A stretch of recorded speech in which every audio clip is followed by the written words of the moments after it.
আসসালামু আলাইকুম everyone, I hope সবাই অনেক ভালো আছেন। আজকে আমি আপনাদের সঙ্গে কচি লাউ রান্নার রেসিপি নিয়ে এসেছি।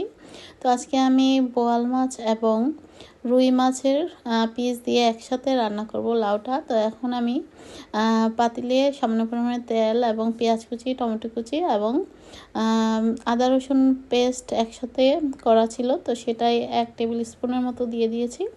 আর এখন একটু লবণ দিয়ে দিলাম।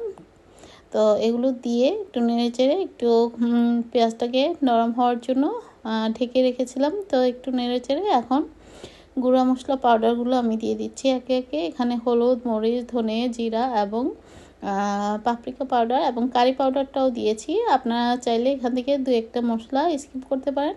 তবে আমি যেভাবে আজকে রান্না করছি, এভাবে যদি একবার লাউ রান্না করে খেয়ে দেখেন, মানে কি আর বলবো, এত স্বাদ, মানে এত দুর্দান্ত স্বাদ হয় কি, মানে নিজে না করে খেলে বুঝতেই পারবেন না। আমি কথা দিচ্ছি আপনারা সবাই পছন্দ করবেন আমি যেভাবে রান্না করছি। তো আমি আর একটু কালারের জন্য পাপরিকা গুঁড়া দিয়ে দিয়েছি আর সামান্য একটু পানি দিয়ে কষিয়ে নিচ্ছি মশলাটাকে।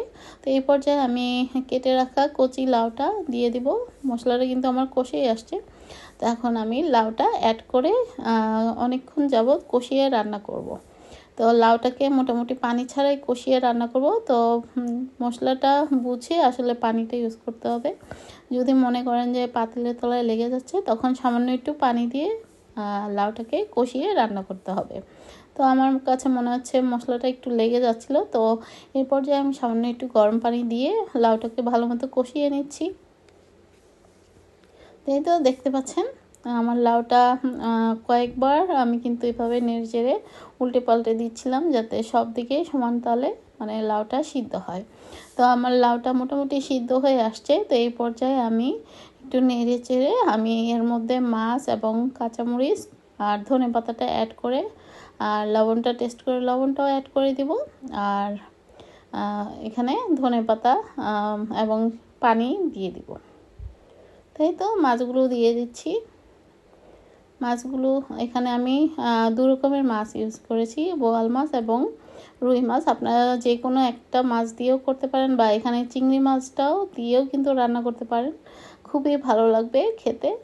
আর এই তো আমি পানি খুব বেশি দিচ্ছি না, এটা আর একটু সিদ্ধ করব, যেহেতু আমি কষানোর মধ্যে কিন্তু বেশিরভাগটাই সিদ্ধ করে নিয়েছি।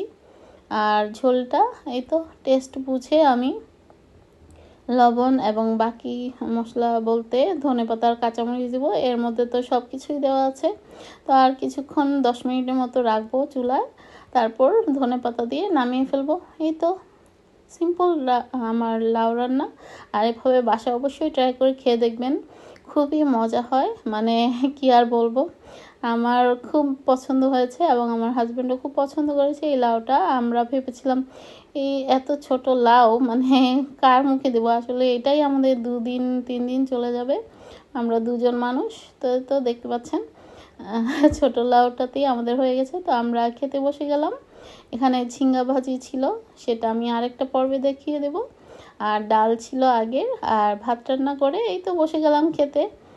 তো আজ এ পর্যন্তই, সবাই ভালো থাকবেন। আল্লাহ হাফেজ। Thank you for watching.